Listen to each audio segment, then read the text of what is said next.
Hello peuple de Dieu, shalom chez vous, j'espère que vous portez bien. Soyez tous salués, chers amis internautes. Vous avez reconnu l'émission, c'est Lumière chrétienne. Nous sommes là encore une fois pour aborder une thématique qui, pour nous, par la grâce du Seigneur, vous fera énormément de bien. Comme vous le savez, je ne suis pas seul. Je suis avec un invité. Lui, c'est l'homme de Dieu, héritier. Man of God, comment vous allez aujourd'hui? Bonjour mon frère, je vais bien par la grâce de Dieu. Dieu merci. En tout cas, j'espère que... pour vous. Oui, par la grâce du Seigneur. Je voulais dire, j'espère que toute la famille se porte bien. Hein? Tout le monde se porte bien. En tout cas. Dieu merci. En tout cas, merci de nous avoir honorés par le fait que vous avez accepté l'invitation. Voilà. Comme je suis en train de dire à nos amis internautes, voilà, nous avons une thématique aujourd'hui encore et nous espérons que par la grâce du Seigneur, par vos éléments de réponse, voilà quoi, nous serons bénis et nos amis internautes aussi. Déjà, homme de Dieu, à qui nous avons affaire? Qui est héritier? Héritier, c'est un surnom, c'est votre nom? Merci beaucoup. Merci pour la question. Héritier, c'est mon prénom. Je m'appelle Katam Wetolembe, héritier. Yeah. Je suis enfant de Dieu. D'accord. Je suis serviteur à l'église Nouvelle Alliance, Church International. D'accord. Chez le berger, mon papa, le pasteur Mike Mikanda. D'accord. Et puis, je suis marié à madame Agnès Odia, mon épouse que j'aime beaucoup. Je te salue, bébé. Ah, d'accord. Je suis père de 4 enfants. Oh, wow. Je suis médecin de formation. Oh, ok. Wow. Vraiment, hein? Dieu vous a béni, hein? Et on sait le parcours des médecins, donc vraiment, je peux dire encore, congratulations. Merci. Et nous saluons aussi au passage maman, l'épouse de notre invité. Et je veux saluer aussi le pasteur. En tout cas, merci beaucoup, homme de Dieu. Merci d'avoir accepté l'invitation. Et comme je t'ai en train de dire d'entrée de jeu, nous avons une thématique et voilà quoi.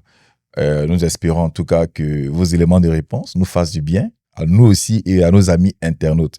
Donc, sans plus tarder, évidemment, c'est la question du mariage. On sait tellement que, voilà, il y a tellement de choses dans les mariages, il y a tellement, on va dire, d'expériences, bonnes comme mauvaises. Donc, on s'est dit pourquoi pas aborder ce sujet-là.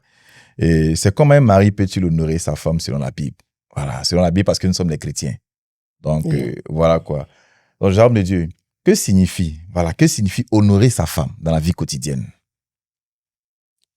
Et, merci pour la question.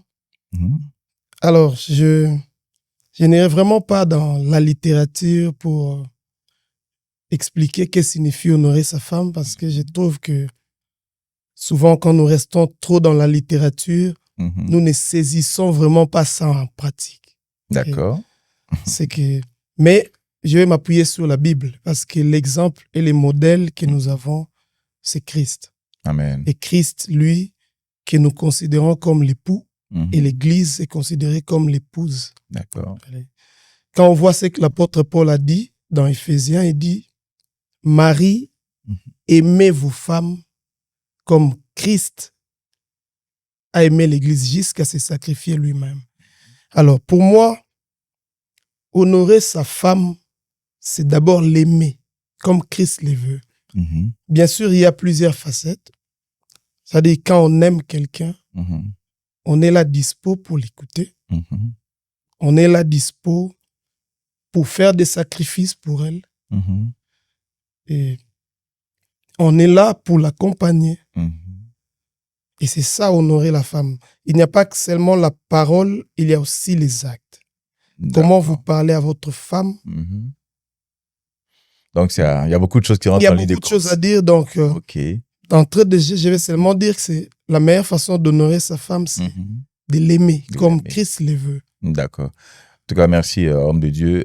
J'ai une autre question. Donc, pourquoi l'honneur est-il essentiel dans le mariage? Merci beaucoup. L'honneur est très, très important et même capital dans les mariages, mais aussi dans les relations. Parce que dans les mariages, il y a la relation entre partenaires. Vous savez, la valeur que nous avons, les ambitions que nous avons dépendent aussi de ce que les autres nous renvoient comme feedback. Voyez? Ok, soyez plus explicite quand vous parlez de feedback, de renvoi. Donc, ça veut dire que l'honneur est important. Pourquoi? Parce que ça donne de la valeur à votre femme. Ah, ok, d'accord. Ouais. Quand quelqu'un, comme moi, je suis avec ma femme et que je lui parle de manière très irrespectueuse, impolie, ça diminue sa valeur. Yeah. Elle se voit diminuer. Ok. Tu vois. Ça peut même inhiber la femme. La femme est égale à l'homme. Dieu a dit, créons l'homme à notre image et il créa l'homme et la femme. C'est-à-dire l'honneur amène la personne à plus d'engagement, à plus de sacrifices et amène la personne à plus de considération pour elle-même et pour le mariage. Tu vois? Donc, si la femme ne se sent pas honorée, elle sera moins confortable dans les mariages. Et si la femme n'est pas confortable dans les mariages, c'est-à-dire les mariages, la Bible dit c'est la femme sage qui bâtit sa maison. Si la femme n'y est plus, ces mariages courent beaucoup de risques. Beaucoup de risques. Tu vois. Oh, d'accord. Yeah. Donc, partant de ce que vous venez de dire, on peut dire que si, on va dire, une femme, on va dire, comme vous avez utilisé ce proverbe-là, la femme sage bâtit son foyer. Donc, une femme peut bâtir son foyer on va détruire un peu son foyer ou peut, comment on appelle ça, réduire son foyer de façon bizarre par rapport à ce que peut-être son homme peut lui donner comme, on va dire, comme comportement ou attitude. Exactement ça. C'est-à-dire que la femme, ce que la femme renvoie comme image, c'est aussi les reflets de ce que l'homme fait. Je vois. Et moi, je crois que dans les mariages, aujourd'hui, nous mettons peut-être aujourd'hui dans l'émission plus d'accent sur l'honneur à la femme. Mais je crois que pour l'homme et la femme, l'honneur est très important. D'accord. Très important. L'honneur donne de l'assurance à la personne. L'honneur pousse la personne à s'engager plus. Si moi, je suis reconnaissant envers vous pour un service que vous m'avez rendu, vous serez bien disposé à me rendre service dans le futur. Ça, c'est vrai. Voyez. Mais si je n'ai pas cette reconnaissance-là, je ne serai plus disposé à vous rendre ces mêmes services. Je vois. Donc, l'honneur, pour moi, c'est un moteur qui fait avancer les mariages. Voilà. Est-ce qu'il faille seulement honorer sa femme, on va dire, dans la maison, dans le cadre familial, ou on doit le faire aussi, on va dire, dehors, devant les autres? Sinon, comment valoriser sa femme devant les autres? Si on doit le faire, on peut le faire devant les autres. Merci pour la question. D'abord, l'honneur qu'on donne à la femme, ça doit être vrai dans les cœurs, avant de parler du lieu. D'accord. Parce que si c'est de l'honneur fabriqué pour donner l'impression, c'est-à-dire qu'on peut le faire devant les gens, c'est ça. Mais on insulte sa femme à la maison. On peut donner l'impression d'être un couple meilleur devant le public, mais on n'a pas d'harmonie à la maison. D'accord. Et moi, pour expliquer ça, je dis toujours que le mariage n'est pas parfait. Le mariage est construit par deux personnes. Deux personnes qui sont imparfaites, qui viennent de familles différentes, qui ont des histoires qui sont différentes et des personnes qui ont des souvenirs qui sont différents. C'est-à-dire, l'honneur qu'on doit donner à l'un comme à l'autre doit être quelque chose de décidé. La Bible a dit, Christ n'a pas attendu que nous soyons saints. C'est ça. Il s'est sacrifié pour nous. C'est-à-dire, pour moi, il y a plus d'engagement. Dehors, je dois honorer ma femme. À la maison, je dois l'honorer. Elle n'est pas là, je dois l'honorer. Quand je parle d'elle à quelqu'un, je dois l'honorer. Non pas parce que je vais donner l'impression, mais parce que c'est un engagement que j'ai pris. C'est vrai. Au-delà de l'émotion ou des sentiments d'amour, c'est un engagement. Et je souhaiterais qu'elle fasse la même pour moi. D'accord. Donc, on va dire, c'est réciproque, vice-versa. Exactement. D'accord. Homme de Dieu, comment éviter les paroles humiliantes? Est-ce qu'on peut éviter les paroles humiliantes? Ça, c'est une bonne question. Oui, on peut éviter ça. Moi, j'ai dit, la Bible nous enseigne, la première des choses, c'est développer la maîtrise de soi. D'accord. Et on ne peut pas y arriver seul. Il faut prier, demander à Dieu ça. Tu vois. La Bible dit, Jacques nous le dit, il dit que tout homme soit lent à parler. C'est ça. Prompt à écouter. Et aussi lent à se mettre en colère. Souvent, la maîtrise de soi nous évite beaucoup de problèmes.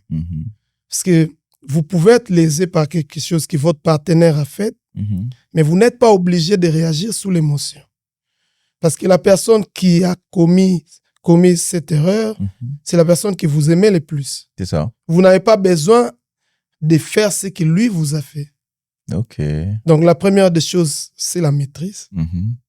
Et la deuxième des choses, toujours penser. D'accord. Est-ce que ce que je vais dire va arranger ou empirer la situation? J'ai une question qui me vient en tête par rapport à votre réponse. Est-ce que on va dire que ce n'est pas de la faiblesse pour un homme devant sa femme? C'est que notre société a été désorientée. Je crois que les sociétés anciennes, ils ont mis dans les têtes des hommes qui sont des autorités absolues et que c'est eux qui décident tout. Malheureusement, c'est ce qui est aussi à la base de beaucoup de couples aujourd'hui, des problèmes des couples. Parce que l'homme pense que la femme ne peut pas lui donner des instructions. Des instructions, c'est vrai. Mais lorsque Dieu a créé la femme, il a dit, il n'est pas bon que l'homme soit seul. Créons une aide semblable à lui. C'est-à-dire que si moi, j'ai des opinions à donner, ma femme l'a aussi. Okay. Maintenant, quant à est-ce que cette opinion dérange ou pas, ça peut venir de tous les sens. Moi, je peux déranger, elle aussi peut déranger. Et la force d'un homme, c'est comment désamorcer les conflits. Okay. Une parole qui blesse peut être encaissée si on prie Dieu pour avoir la maîtrise de soi et utiliser cette parole pour construire. OK. Oh Dieu, l'honneur inclut-il la reconnaissance? Bien sûr, c'est d'ailleurs le pilier. Okay. La reconnaissance est le pilier de l'honneur. Si je veux honorer ma femme, je vais lui montrer d'abord ma gratitude. Tu vois? Il y a aujourd'hui des hommes qui pensent que honorer la femme, c'est seulement acheter des cadeaux. Vous savez que les femmes préparent la maison. Beaucoup mangent et ne disent pas merci. Vous savez que les femmes, par exemple, nous ici en Amérique, les femmes travaillent comme nous. Yeah. Mais après, elles doivent faire des travaux, des ménages. Yeah. Très peu viennent complimenter leurs femmes. L'honneur, c'est la reconnaissance. La reconnaissance de ce que nous avons reçu comme service de cette personne-là. La reconnaissance de la grâce que la personne est pour nous. Vous savez, trouver une bonne femme, c'est une grâce de Dieu. Effectivement, comme dit la Bible. Hein? Et puis une beauté qui est là pour vous. L'honorer, c'est aussi la complimenter. La complimenter. Okay.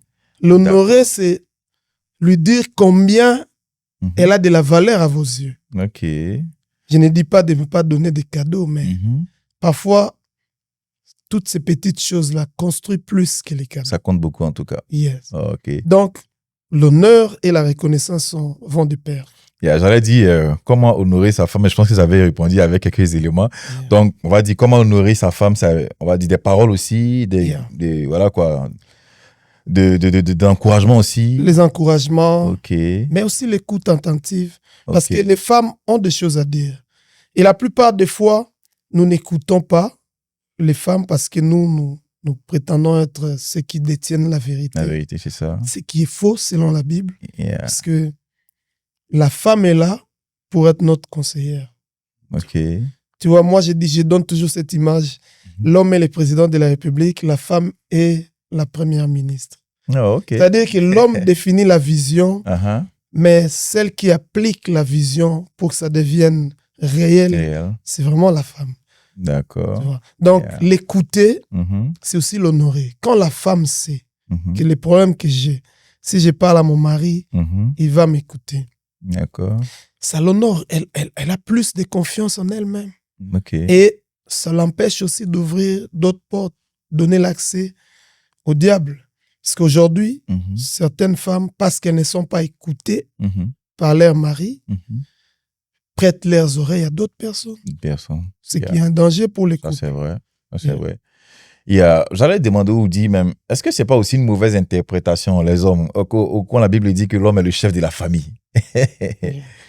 Souvent après, aussi, est-ce que le chef de la famille se dit que c'est moi, toute chose c'est moi. Je suis le dictateur ou bien... En fait, dans notre communauté africaine aussi, il y a cette façon de voir les choses là. Je vois que c'est l'ego humain qui essaie un peu de déformer, mais Dieu a été clair. L'homme est le chef de la famille. C'est ça. Mais l'homme n'est pas chef pour marcher sur sa maison. L'homme est chef pour guider. Ah. L'homme est chef pour être le modèle. C'est bien de clarifier, en tout cas. C'est bien de clarifier cette partie-là. Uh-huh. Et aussi enlever cette polémique-là, Mhm. c'est à l'homme de prendre la décision. OK. Et c'est à l'homme de prendre la décision. Mhm. Mais c'est comme j'ai dit, l'exemple du président, Mhm. l'homme écoute sa femme avant de prendre la décision. OK. Dans un bateau, il n'y a pas de chef. Mhm.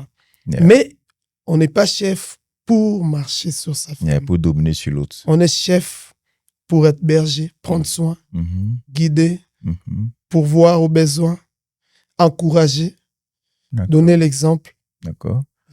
Mais comment montrer de la gratitude à son épouse? La gratitude. Oh yeah. Ça, c'est une question qui est trop large. Comment montrer de la gratitude? Mhm. J'ai déjà dit un élément avant. Yeah. La première des choses, c'est apprécier déjà ce qu'elle fait. Mhm. Yeah. Apprécier le fait qu'elle ait choisi d'embarquer dans votre bateau. Vous savez que les femmes ont leurs ambitions aussi. Ouais, ça, c'est vrai. Mais le fait de tout laisser pour venir dans ton plan Yeah. et dire je vais passer ma vie avec toi, c'est beaucoup. Je crois que apprécier cela, c'est déjà bien. C'est déjà bien. Et autre chose, c'est toujours lui montrer qu'elle est une partie importante de votre vie. OK. Yeah. C'est comme ça qu'on montre de la gratitude. Parce que si vous faites tout Mhm. sans elle, Mhm. si vous ne la considérez pas dans vos prises de décision, Yeah. vous voyez un peu ce que ça fait. Ça Ouais. détruit l'honneur. C'est vrai. Tu vois? Mhm. Donc, montrer de la gratitude, c'est considérer sa femme comme pièce maîtresse de votre vie. OK. L'honorer dans sa présence ou dans son absence. Et aussi, être digne de confiance et aussi fidèle à elle, tu vois. Ah, Donc, d'accord. ça, c'est très important. Et c'est pour les femmes, ça compte beaucoup. Ça compte beaucoup, vraiment. Yeah. Quand votre femme arrive à la conclusion que vous n'êtes plus digne de confiance, Mhm. vous pouvez dire que je t'aime, mais elle, pour elle, ça ne compte pas. Ça ne compte pas. OK. J'ai une question qui me vient à l'esprit. Toutes ces paroles que vous avez dites, là, je veux dire que complimenter sa femme, lui témoigner sa gratitude, on le fait ou on doit le faire pour juste se faire plaisir ou bien il faut qu'on le fasse parce que c'est normal? Et puis, est-ce qu'on doit le faire du fait que on le fait, comme je disais, pour le faire plaisir, sinon on n'est pas sincère? Merci beaucoup. Mhm. So, ce qu'il ne faut surtout pas faire, c'est essayer de fake, comme on dit en anglais. Ouais, c'est ça. Yeah. Alors, moi, j'avais dit ça au départ, je vais le répéter encore. Mhm. Des mariages heureux se construisent. D'accord. Tous ceux qui ont des mariages heureux, ils l'ont construit. Tu vois? Ok. Ce sont des inconnus qui se mettent ensemble. Mhm. Okay? Au début, il y a confrontation. Tu vois? Mhm. Moi, j'ai mes perceptions. Elle a ses perceptions. Au début, ça sera compliqué. C'est vrai. Mais avec le temps, il y a une stabilité qui s'installe où on se rend compte que elle est ce qu'elle est, je suis ce que je suis. Mhm. Mais je l'aime. C'est-à-dire que chacun de nous doit faire des compromis. Ok, d'accord. Et quand on fait des compromis, on prend l'engagement. Parce que vous savez, au début, il y a les coups de foudre qui vous amènent à vous aimer. C'est ça. Et puis, ça se dissipe.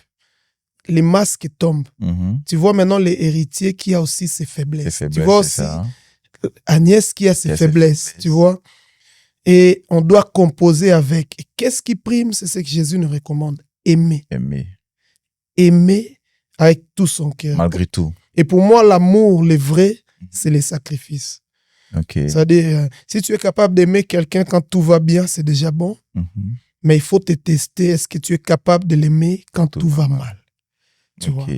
Si Malgré, tu n'es pas encore... malgré les défis, tout ce qui peut arriver. Si tu n'es pas encore arrivé à ces points-là, Uh-huh. ça dit, il faut encore prier Dieu. Demander. Parce qu'elle ne sera jamais parfaite. Ça, c'est vrai. Nous visons la perfection, Mhm. mais aussi longtemps que nous vivons sur cette terre des hommes, nous avons toujours des imperfections. Ok. Donc, c'est-à-dire aimer malgré tout. Mhm. Et ça vous pousse à être vrai. Tu vois? Mhm. Parce qu'au début, vous savez déjà que je l'aime Mhm. telle qu'elle est. Tel qu'elle est. Oui. Donc, il n'y a pas moyen que vous fassiez pour sauver Mhm. l'image. Mhm. Est-ce qu'il a moyen ou comment honorer sa femme même dans les désaccords? Il a moyen d'honorer sa femme même dans les désaccords? Comment? Oui, bien sûr. Mhm. Je ne vais pas ici dire que c'est facile. Mhm. C'est pourquoi moi, j'ai dit toujours, faut pratiquer. Yeah, il faut s'entraîner. Mhm. Il y a moyen d'honorer sa femme même dans les désaccords. Ouais. OK. Nous, en médecine, en psychologie, on a une méthode qu'on utilise. Mhm. C'est-à-dire que quand vous parlez avec les patients, Mhm. vous n'êtes pas obligé de confronter les patients dans sa perception, même si ce qu'elle dit est faux. Faux, OK. Tu vois? Mhm. C'est-à-dire, vous pouvez ne pas être d'accord avec votre femme. Mhm. Mais la première des choses, reconnaissez son point de vue. D'abord. OK. C'est-à-dire que Ça, c'est important. c'est un point de vue qui est différent de vous. Mhm. Elle donne son opinion. Mhm. Vous l'écoutez. Ah bon, c'est comme ça, tu penses, c'est bien. OK. Et si vous pensez que réagir à ces moments Mhm. va compliquer la situation, vous pouvez dire, écoutez, chérie, on peut en parler Mhm. plus tard. OK. Et vous avez le temps de vous préparer Mhm. psychologiquement, moralement, OK. et enfin parler de ces problèmes. D'accord. Mais quand votre femme vous parle, Mhm. vous l'interrompez, vous criez sur elle, seulement parce que vous êtes mécontent, vous êtes en désaccord, Mhm. vous n'honorez pas votre femme. OK. On va dire qu'il y a la manière, on va dire la manière ou bien. Voilà, il y a la manière de faire, Mhm. considérer les points de vue, Mhm.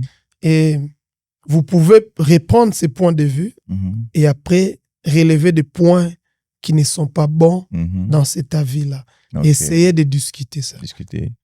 Alors chérie, je pense que ce que tu as dit, c'est aussi une bonne opinion, Mhm.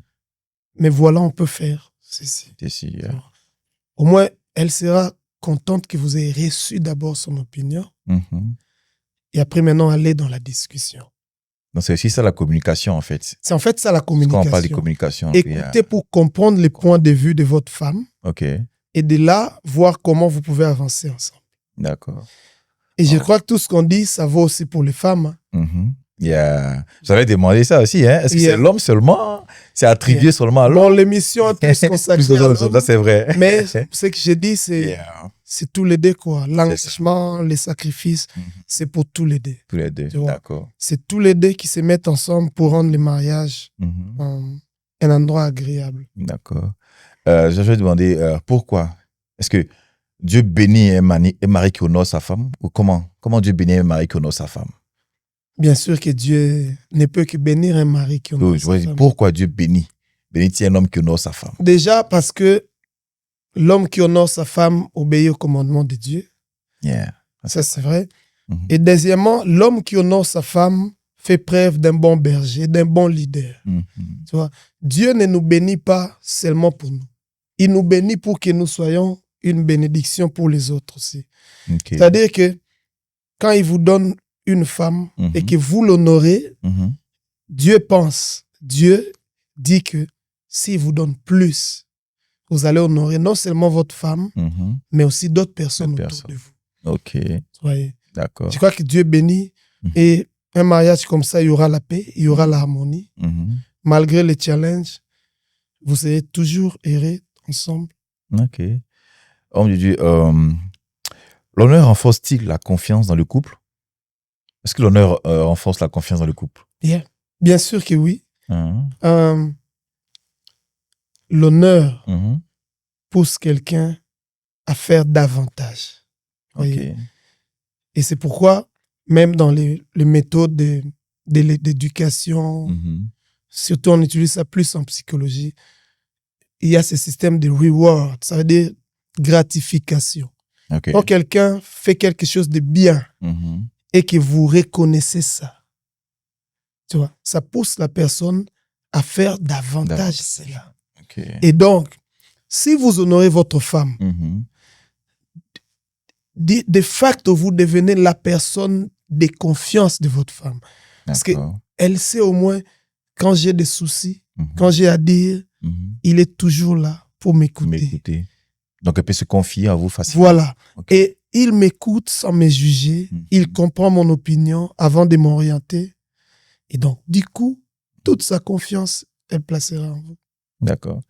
Merci pour ces éléments de réponse de Dieu. Mais il y a un truc qui me vient encore à l'esprit. On va prendre le cas d'une femme, on va dire, qui est colérique, qui ne tarde pas aussi à crier. C'est-à-dire que, est-ce qu'il y a moyen, une femme comme ça, là, avec tout ce que vous venez de dire, là, de pouvoir la changer? C'est-à-dire que, il peut arriver où cette femme-là, elle est têtue, on va dire, en griffe, elle fait du n'importe quoi. Est-ce qu'avec les éléments, on doit continuer encore à parler, à être doux, comme ça? Est-ce qu'il faut aussi répondre du tic au tac comme elle se comporte? Bon, merci pour cette question.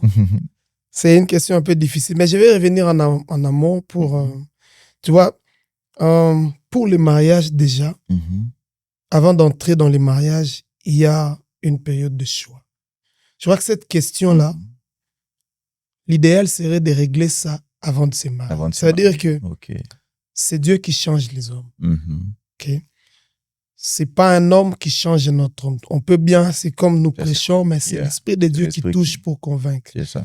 C'est-à-dire qu'avant les mariages, si une femme est comme ça, vous n'allez pas dans les mariages seulement parce que vous avez déjà été longtemps ensemble. C'est vrai. C'est-à-dire que le choix est un élément important, mais les gens négligent ça. Les choix de partenaires de vie. Maintenant, pour revenir à la question ici, si vous avez déjà choisi et que vous avez une femme qui est compliquée, impolie, têtue, une femme qui crie sur vous, je crois que la première des choses, c'est prier.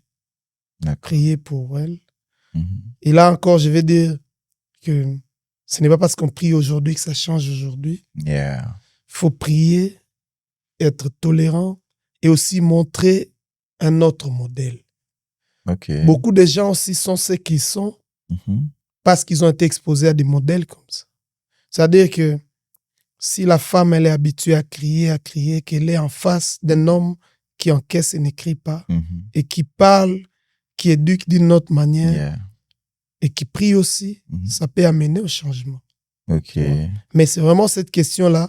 Dans les couples chrétiens, ça devrait être rare. Ça devait être rare. Mais il peut arriver des circonstances qui vont faire que la femme va changer. C'est normal de se mettre en colère. C'est vrai. Mais la Bible dit que le soleil ne se couche pas. C'est votre colère. Donc c'est normal. Mais si c'est un comportement de tous les jours, c'est compliqué. Mais nous, en tant que chrétiens, les premiers remèdes, c'est prier pour elle. Et aussi montrer un autre modèle. Vous n'êtes pas obligé de crier parce qu'elle crie. Parce qu'elle crie, c'est vrai. Donc, il ne faut pas forcément répondre à l'attitude qu'elle a vis-à-vis de vous. Exactement. Donc, l'une des meilleures manières, on va dire, c'est de prier et de ne pas tomber dans son jeu. D'accord. En tout cas, merci pour ces éléments de réponse. Pour nous, ça nous fera du bien aussi, parce que nous, on n'est pas encore mariés. Là. En tout cas, comme de dire, nous approchons l'agrément à la fin de notre émission. Et j'ai envie de vous demander, homme de Dieu, comment restaurer l'honneur lorsqu'il est brisé? Lorsqu'il était brisé, comment restaurer l'honneur? Merci beaucoup. Je crois que c'est comme nous, dans notre relation avec Dieu, tous les enfants de Dieu, on ne peut pas briser les étapes. Si l'honneur a été brisé, il faut aller à la racine du problème. Les Anglais appellent ça root cause analysis. Ça veut dire, si tu avais blessé ta femme, et que ça a brisé l'honneur, il faut commencer par reconnaître la faute. C'est la même chose avec Dieu. Si tu as péché, que la communication a été coupée avec Dieu, il faut confesser tes péchés. Et c'est là où se trouve un peu le problème avec les hommes. Souvent l'orgueil. Beaucoup d'hommes ne supportent pas. Ils sont en position de dire à sa femme, je suis désolé, pardonne-moi, c'est que j'avais fait. Et une fois que cela est fait, maintenant on peut partir sur de nouvelles bases. Et c'est quoi le plus important dans les nouvelles bases? Éviter qu'on tombe dans ces mêmes situations.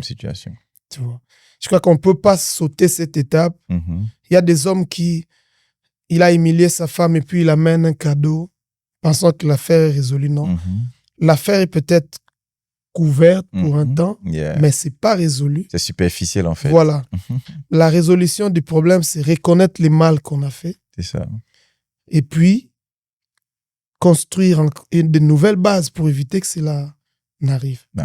D'accord. En tout cas, cher internaute, il il est important et nécessaire d'honorer sa femme. Et ce n'est pas impossible d'honorer sa femme. La Bible nous le dit, nous le recommande. Donc, Dieu est sage dans toutes ses décisions, dans toutes ses, qu'on appelle ça même, ses implications. Il sait ce qu'il fait, donc c'est possible. Homme de Dieu, si vous avez un mot, une parole, un message à donner à, on va dire, un homme ou un couple qui passe par des moments, on va dire, de difficultés par rapport à certains éléments que vous avez cités, du genre un homme qui a du mal à respecter sa femme, à honorer sa femme. Si vous avez un message ou une parole à dire à cet homme, qu'est-ce que vous le dites? Merci beaucoup. Ce que je veux dire, c'est que je veux partir de cette parole de Christ. Ce que vous voulez que les autres fassent pour vous, faites-les aussi pour eux. Ça veut dire que si vous inversez l'image, tout ce que vous souhaiterez que votre femme fasse pour vous, vous devez le faire. Alors, je sais que ce n'est pas du tout facile, mais moi, les conseils que je donne, c'est que votre femme est le meilleur choix pour vous. Dieu vous a inspiré et vous l'avez choisi. Mais les problèmes que nous avons dans nos têtes, c'est que nous voulons la perfection chez l'autre. C'est qu'elle ne sera jamais parfaite. Ça, c'est vrai. C'est la première chose. La deuxième chose, il y a le facteur temps. Prenez le temps de construire. Vous savez, le mariage ne devient pas meilleur le même jour. Ça, c'est la deuxième chose. Et la troisième chose, prenez l'engagement d'aimer malgré tout. Parce que s'il n'y a pas d'engagement, à un moment, les émotions vont se dissiper et vous aurez du mal. Votre orgueil va ressurgir. L'amour est plus question de sacrifice. La Bible dit, Dieu a tellement aimé, il a donné. Il a donné qui? Le seul fils qu'il avait. C'est-à-dire que il faut savoir que pour avoir un mariage géré, il faut sacrifier. Sacrifier votre honneur, sacrifier la raison pour la paix dans les mariages et surtout sacrifier des choses qui sont aléatoires, des choses qui sont accessoires pour les plus importants, votre couple. Il y a des moments où un ami, l'entourage devient un problème pour votre couple. Il y a des sacrifices à faire. Il faut se séparer. Ça veut dire qu'il ne faut pas se séparer, mais il faut s'assurer que les éléments extérieurs ne viennent pas perturber votre couple. Parce que ça peut être les amis, ça peut être les parents, ça peut être les membres de famille. Donc, c'est à vous de savoir qu'est-ce qui est prioritaire pour vous. Et que Dieu nous aide. En tout cas, amen. Merci vraiment, homme de Dieu, héritier. Et encore une fois, merci d'avoir accepté notre invitation. Le plaisir est pour moi. En tout cas, nous espérons vous revoir à une prochaine émission avec d'autres thématiques. En tout cas, on a été content de vous recevoir. Et j'aimerais encore inciter nos amis internautes, toutes ces personnes-là, à vous abonner à cette émission. Le nom sur YouTube, nous sommes sur YouTube, c'est 2ETN. Nous avons beaucoup d'émissions comme ça, édifiantes. Donc, je vous exhorte à vous abonner et à relayer, à partager pour bénir aussi d'autres personnes. Et je vais rappeler que cette émission s'intitule Lumière chrétienne. Merci de ce que vous avez pris votre temps pour regarder cette émission. Et nous espérons encore une fois vous voir sur d'autres émissions. Que Dieu vous bénisse. Bye bye. Bye.